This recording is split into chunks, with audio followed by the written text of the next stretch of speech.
Hello dear students, welcome to the class today. So children, we are carrying on with this history chapter where we are talking about the Delhi Sultans. We are talking about the Delhi Sultans because I have been telling this in the previous classes also that they have brought a lot of changes in Delhi.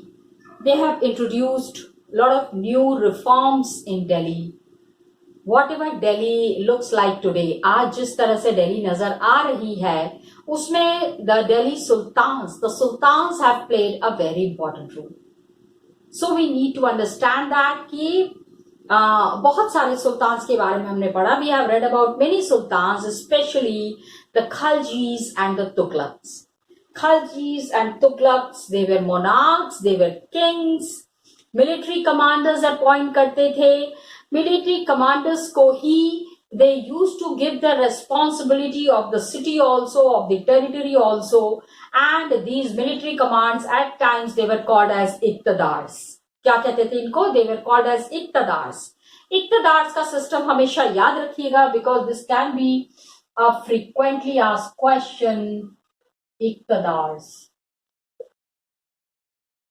So, who were iqtidars and what was their role in Delhi Sultanate? Delhi Sultanate में इन्होंने क्या किया? So iqtidars को the sultans used to give some iqta. Iqta क्या था? Iqta was a piece of land. And ये land जो है इक्ता था 100 acres, 200 acres. इक्ता was not a छोटा मोटा लैंड नहीं था. Big lands were there जिसमें 500 villages होते थे and all the iqtidar has to look after all the administration in all these iqtas and collect the revenue, distribute the salaries, maintain the army. बहुत काम होता था इqtidars के पास. And Alauddin Khilji and Muhammad Tughlaq, उन्होंने अपने time पे क्या किया ना, इक्तदार्स के ऊपर बहुत सारा they put lot of control over the iqtadars. कितना पैसा कलेक्ट कर रहे हैं, कितना खर्चा कर रहे हैं, कितना जमा कर रहे हैं, ईच एंड एवरी पाई का हिसाब रखते थे. Okay. And the Delhi sultans they were very particular about the. अब धीरे धीरे क्या हुआ ना, पहले क्या था कि they were only concern with war करते थे. वॉर करके जितना कुछ उन्होंने जीता है, जो भी हासिल किया है, whatever they have gained after the war, उसको उसी से सारा एडमिनिस्ट्रेशन चलाते थे. They use to carry on all the administration with that war money. लेकिन gradually and slowly Delhi sultans brought the hinterland of the cities under their control. Hinterland का मतलब बार बार आ रहा है. प्लीज हिंटरलैंड का मतलब बिल्कुल क्लियर रखिएगा. These were the lands that were connected, that were related to these sultans. ये लैंड वो था जहां पे कि सुल्तान्स की आर्मी होती थी. It was the garrison town.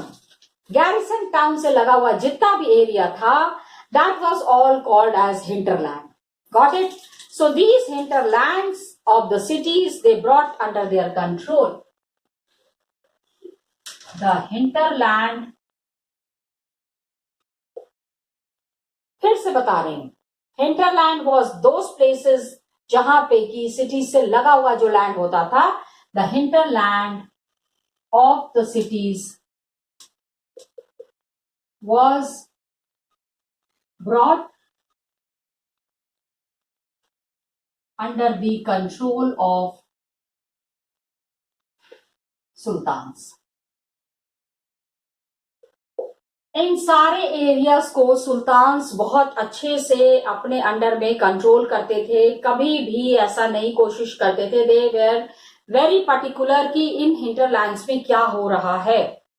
And जितना भी पैसा था दे वेर वेरी पर्टिकुलर कि सारा पैसा वो कलेक्ट करेंगे they forced the landed chieftains, samanta, aristocrats, all the rich landlords to accept there. उन्होंने कहा भैया हमको मान लो, नहीं तो आपको आपको हम खत्म कर देंगे, आपको मार देंगे, डरा के धमका के रखते थे. So all the rich people were forced to accept the power of sultans.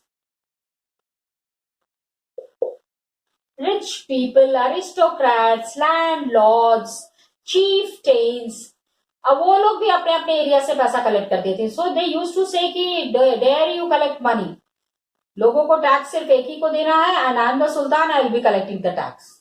Yes. So under Alauddin Khilji, the state, I told you now, assessment and collection of land revenue was under his control. Assessment and collection of land revenue was under his control. इन्होंने अपने under में ये सारा कुछ रखा हुआ था, सारा मामला इनके हाथ में था. And he said the rights of local, जो वहां पे लोकल जो चीफ होते थे, थोड़े रिच होते थे, लैंडलॉर्ड्स होते थे, टू लेवी टैक्सेस, कि वो टैक्सेस कलेक्ट नहीं करेंगे. Taxes would be collected only by the sultan and his people.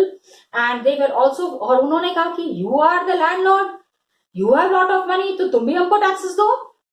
You are collecting the money from the poor people, लेकिन आप मेरे को क्यों नहीं टैक्स दे रहे हो? I am the powerful person, मेरी पावर को एक्सेप्ट करो, मुझको टैक्सेस दो. Okay. They cancelled the revenue collection done by local chieftains, local जो वहां के जो चीफ थे, एंड इवन उनको भी कहा, आस्क देम टू पे टैक्सेस, कि भैया तुमको भी टैक्सेस देने पड़ेंगे, इतना आराम मत कर लो, don't be in so much of rest mode, आपको हमको पैसे देने पड़ेंगे. एंड सुल्तान एडमिनिस्ट्रेटर्स, सुल्तान अपने लोगों को उन्होंने एम्प्लॉय किया हुआ था कि ये देखो कितना लैंड है, कितना पैसा कलेक्ट हो रहा है, and how much money are these local people keeping with them. अपने पास ही कुछ पैसा नहीं रखेंगे, सारा पैसा मुझे पहुंचाएंगे. They were very strict on the money matters. Please try to understand it in this manner. Okay? Sultans, administrators,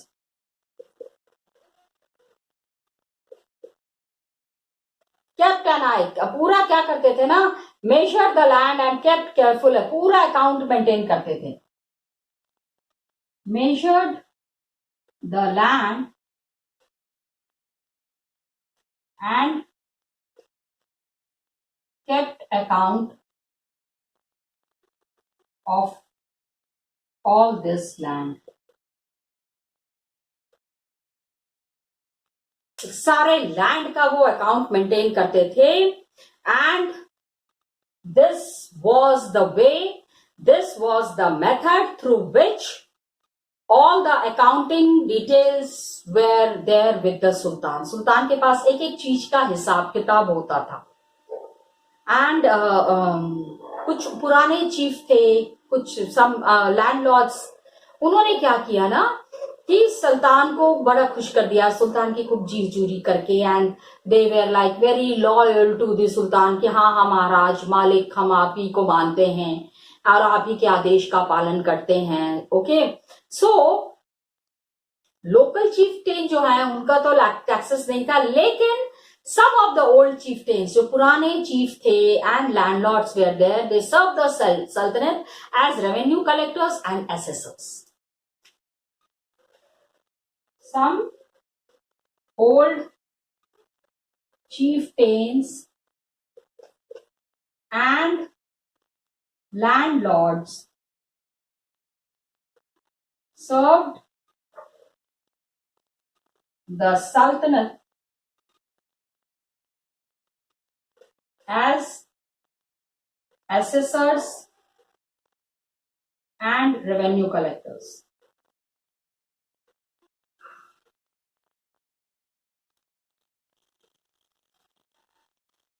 सारे लैंड का असेसमेंट करना है ना। अब क्या होता था ना, ये सुल्तान के लिए भी आराम था।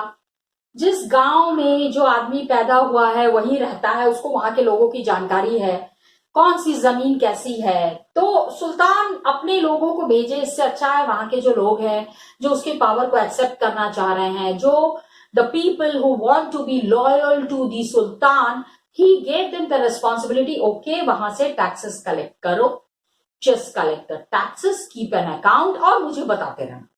Give me a detail of all the accounting and the work that is being done there. तो अब क्या हुआ, some of the chieftains, some of the local zamindars, they all were very, very loyal to the emperor. राजा जी के गुलाम बन के रहने के लिए तैयार थे। राजा जी को और क्या चाहिए, what to the sultan needs. अब कितने तरीके, इतना सारा पैसा कलेक्ट हो रहा है। There were, please understand, there were 3 types of taxes. 3 तरीके के टैक्सेस कलेक्ट होते थे जिस समय अनाज की कटाई हो रही है। When the cultivation is happening it was called as kharaj. ठीक है, ऑन कल्टीवेशन, अनाज जब पूरा ग्रो हो गया उसको बेचने ले जा रहे हैं, तो these people who have grown this grain they have to pay the kharaj on cultivation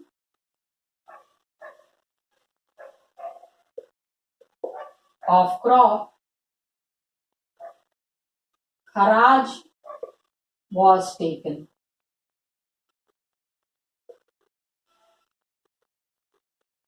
cultivation जब हो रहा है तो ये लोग खराज चार्ज करते थे, and amounting to about 50% of the peasants' produce.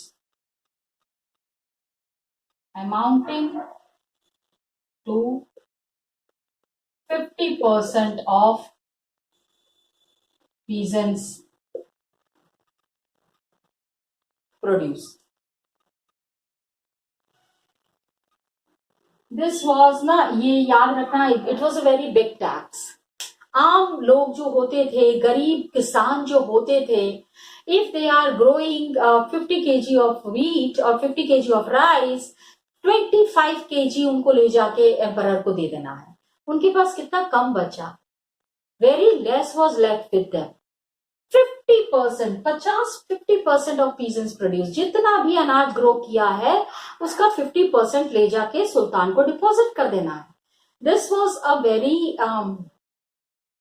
Inhuman practice, बहुत ही अमानवीय था towards the peasants. And on cattle and on houses, और भी टैक्स थे, खाली इतना नहीं था। on cattle and on houses, गाय भेड़ बकरी ये सारा रखा है। cattle is there and houses, घरों के ऊपर भी अगर आपका घर है, if you are owner of a house you have to pay tax to the sultan। मतलब उनका राज चल रहा है, it is their empire going on, it is their term going on, and in their empire the people who are owning the cattle or the people who are owning the houses, they have to pay the taxes. तो अब आप समझ लो 3 types of taxes. Please remember, there was the kharaj, then there was the cattle and then there was the house tax. Cattle tax है, गाय भेड़ बकरी जो रखा हुआ है उसके ऊपर भी टैक्स देना है। अब please understand, large number of सब कॉन्टिनेंट, काफी सारा एरिया जो है it remained outside the control of Delhi Sultans.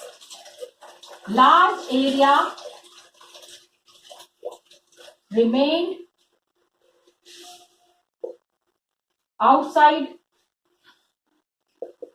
the control of Delhi Sultans. They were controlling big areas, they were controlling big lands, lekin still lot of area was there that was not under their control, that was outside the control of the Delhi Sultans. India was not a small country, it was a big country, and taking care of every nook and corner, कोने कोने को अपने कब्जे में लाना, it was not easy. बहुत छोटा मोटा काम ये नहीं था, and it was difficult to control बहुत दूर दूर के provinces. It was difficult to control the distant provinces like Bengal from Delhi. It was difficult to control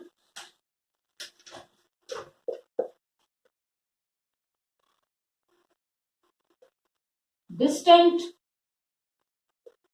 provinces. Delhi में बैठ के लाइक बंगाल, ठीक है, बहुत दूर का एरिया है, बंगाल को कंट्रोल करना है. इसमें प्लीज अंडरस्टैंड दैट दिल्ली में बैठ के बंगाल पे अपना कब्जा करना बहुत मुश्किल था. Soon after annexing southern India, south में भी वो they have gone to the south India also. I had shown you one map where arrows were there, जहां पे कि they have gone to the southern region also. South में भी जाके बहुत सारी जगह पे इन्होंने कब्जा किया हुआ था. Okay, so they have annexed many places in southern India and the entire region became independent. Okay,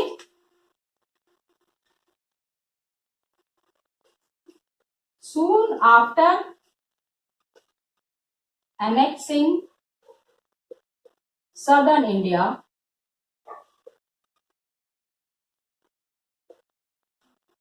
entire region became independent. पूरा का पूरा एरिया जो है, बंगाल ने कहा कि अब सुल्तान्स के अंडर में काम नहीं करना है, सुल्तान्स की ऑर्डर्स को फॉलो नहीं करना है.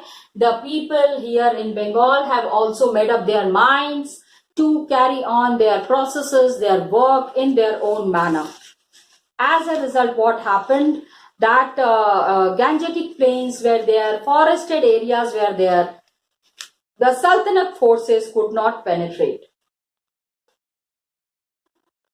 गंगा के पास का जो एरिया है, दिल्ली से बंगाल तक भी उन्होंने कंट्रोल करने की कोशिश की, but the Gangetic plains that Sultanate forces could not penetrate. The Gangetic plains and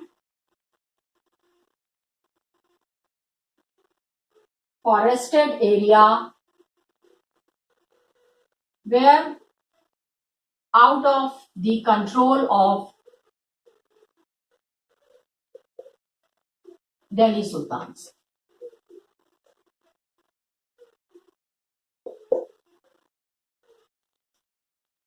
Delhi sultans control करने की कोशिश कर रहे थे, लेकिन कंट्रोल नहीं कर पा रहे थे. Local chieftains establish their rule in these regions. इन सारे एरियाज में क्या हुआ, there were local chieftains who established their rule in these areas. इन सारी जगहों पे लोकल लोगों ने अपना कब्जा कर लिया जब उन्होंने देखा द सुल्तान एंड द सल्तनत पावर इज डिक्रीजिंग. सुल्तान का पावर और सल्तनत का पावर कम होता जा रहा है, तो लोकल लोगों ने अपने आप को इंडिपेंडेंट कर दिया. They said they are not going to be helping the sultans anymore. Sometimes कभी कभी क्या होता था ना, the big rulers who were there like Alauddin Khilji, Muhammad Tughlaq, they could force their control in these areas. कभी कभी गुस्सा आ जाते थे, अच्छा सुल्तान है, हमारी बात ये कैसे नहीं मानेंगे। तो लोग कुछ दिन के लिए परेशान, कभी कभी क्या होता था, डर के वो कह देते थे हाँ हाँ हाँ ठीक है हम आपकी बात मानेंगे, we will accept your power. लेकिन आफ्टर सम टाइम वो फिर से अपने आप को इंडिपेंडेंट डिक्लेयर कर देते थे। They used to declare themselves as independent. Got it? तो ये all these areas and all these things were there, लेकिन lot of boxes are there that I need to explain it and show it to you. So I'll show these boxes to you children from the book itself. Come, let's see.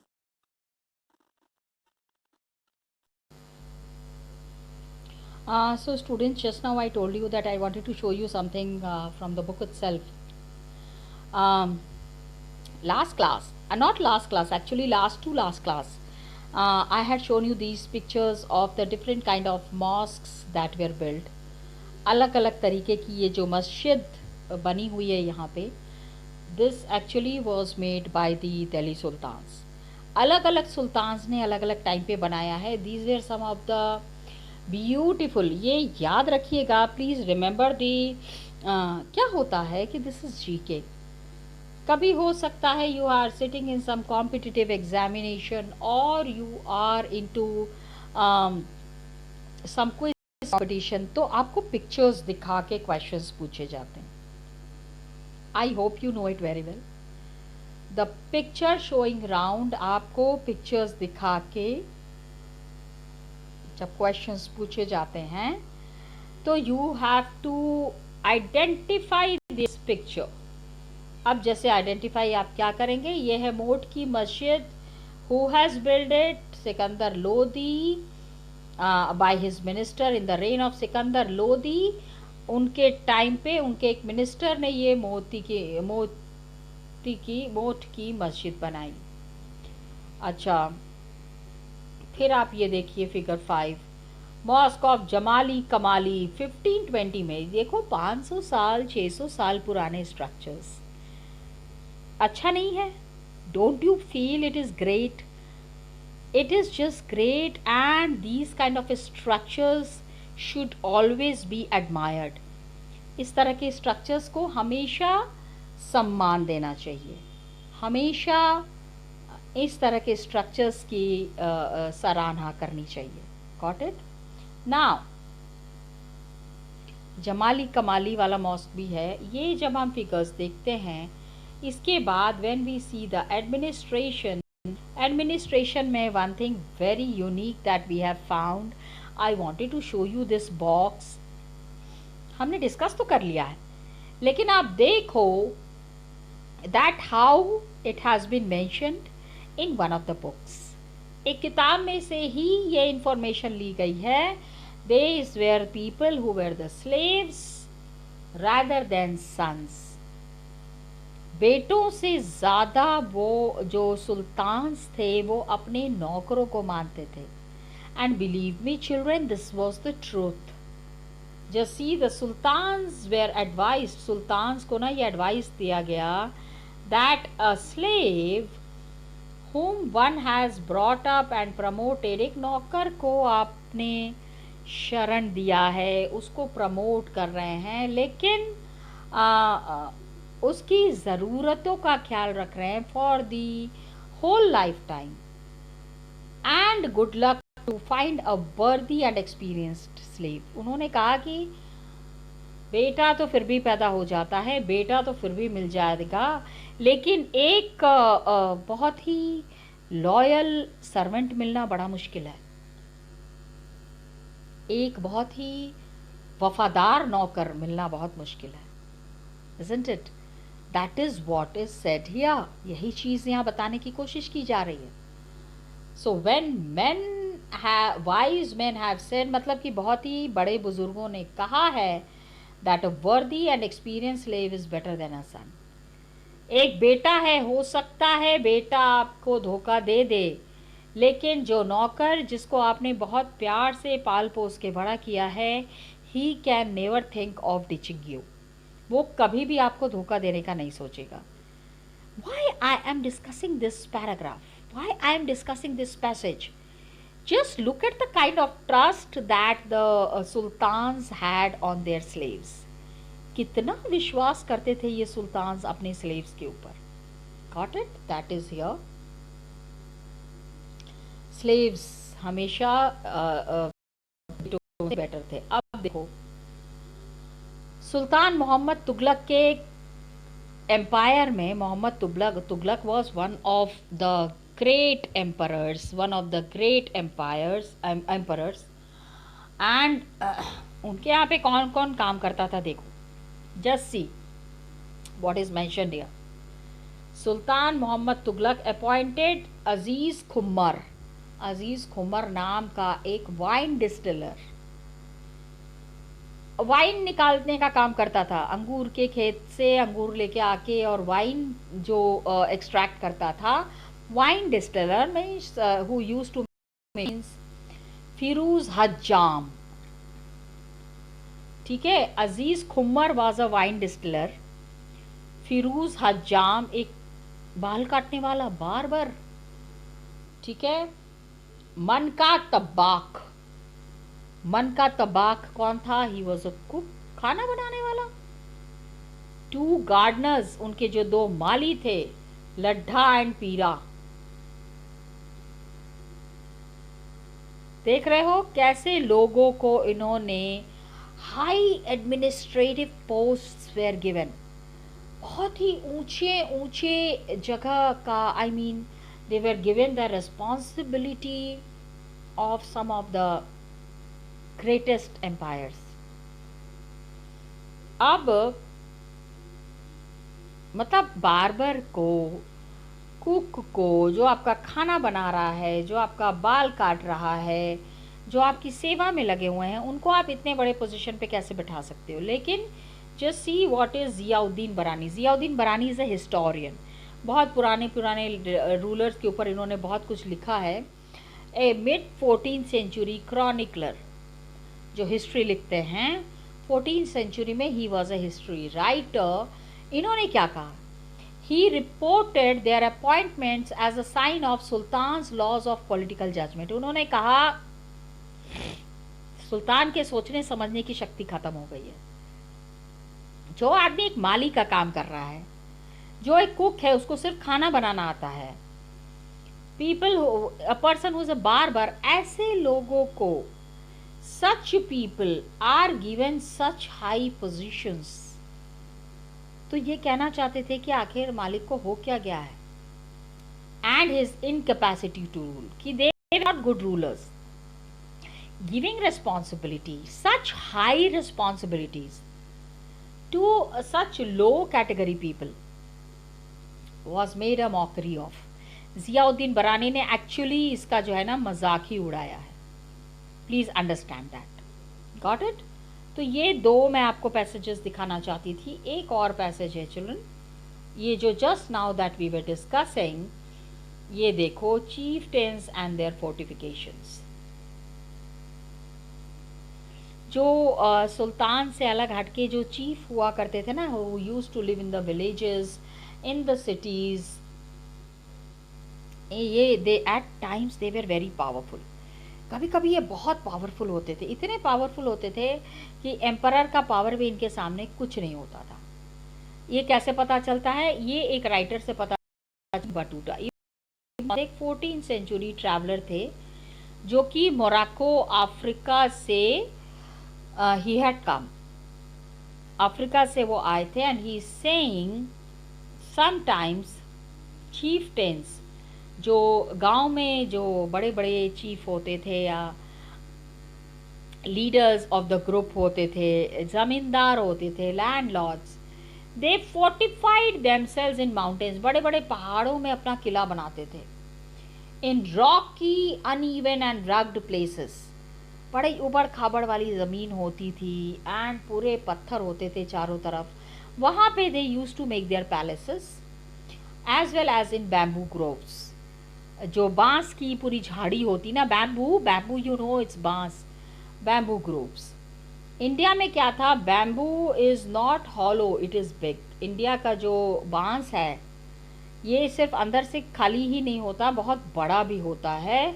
It's several parts are so intertwined, इतना ज़्यादा एक दूसरे में मिले होते हैं, एक दूसरे में उलझे होते हैं, that even fire cannot affect them. आग जल्दी नहीं लगती बांस में, कि आग भी जल्दी नहीं लगेगी। They are on the whole very strong, बहुत ही मजबूत होते हैं ये